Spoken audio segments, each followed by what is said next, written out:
Hello everyone. In this question, we are asked to find the definite integral of cot inverse of 1 minus x plus x squared dx as x goes from 0 to 1. Okay, so let us start.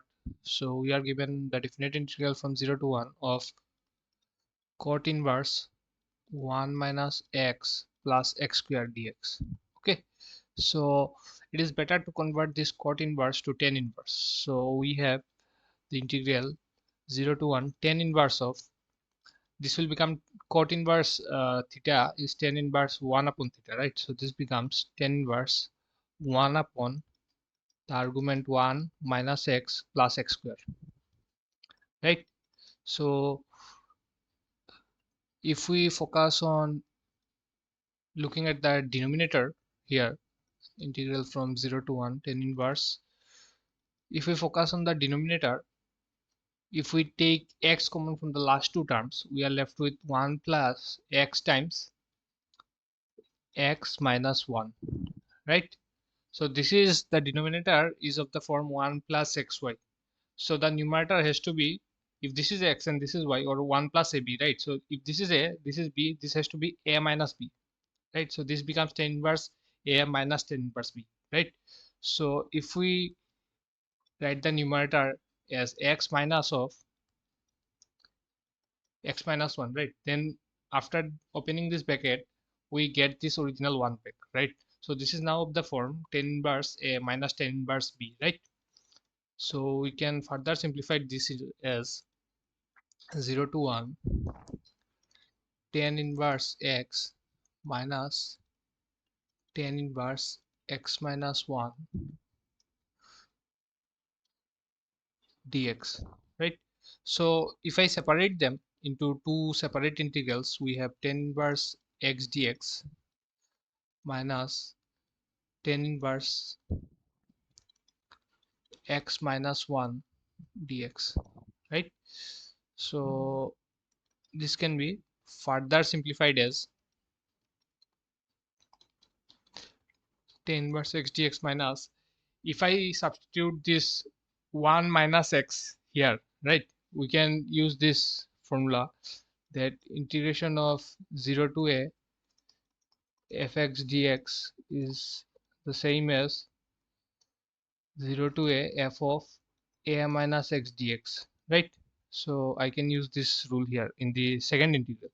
So this now becomes 0 to 1 tan inverse 1 minus x minus 1. Okay, instead of x I'm using 1 minus x here. Okay, and this one is the original that is left out. So now this becomes 0 to 1 tan inverse x dx minus, this becomes tan inverse 0 to 1 tan inverse minus x dx, right? So if I take this minus out, tan inverse minus x is minus tan inverse x, right? So this minus minus, this will become plus. So we get tan inverse x plus tan inverse x. So this becomes 2 times integral 0 to 1 tan inverse x dx. Okay, so the integral of tan inverse x is not elementary. Okay, so if I do the indefinite integral of tan inverse x dx using the product rule, then we get tan inverse x, and integration of dx will be x again, right, times x minus integration of ddx of tan inverse x, this will be 1 upon 1 plus x square, and then we have an x here, right, dx. So this becomes x tan inverse x minus, if I use a half here and multiply the numerator with 2, this will become ln 1 plus x square, right? That is, if I write it like this, 2x, then if I take this denominator as u, the derivative of this denominator is in the numerator, so this is logarithmic, right? So this becomes x tan inverse x minus half ln, since 1 plus x square is a positive term for all x, I'm not using mod here, so this becomes half ln 1 plus x square and plus a constant for the indefinite part. Okay, so in this case we will just substitute the limits in this integral. Okay, so this now becomes 2 times x tan inverse x minus half ln of 1 plus x square, and the limit of x goes from 0 to 1. Okay, so on putting 1 in this entire expression, okay, we have 1 times 10 bars 1 will become pi by 4, so this becomes pi by 4 minus, if we put 1 here, this becomes half times ln 1, right? So this becomes 0, and if we put again 0 in this term here, this 0 times this term will become 0 again, and then we are left with minus half ln.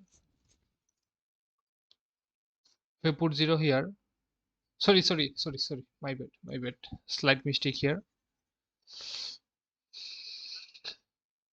Okay, in the first limit, if we put 1 here, this becomes pi by 4, right?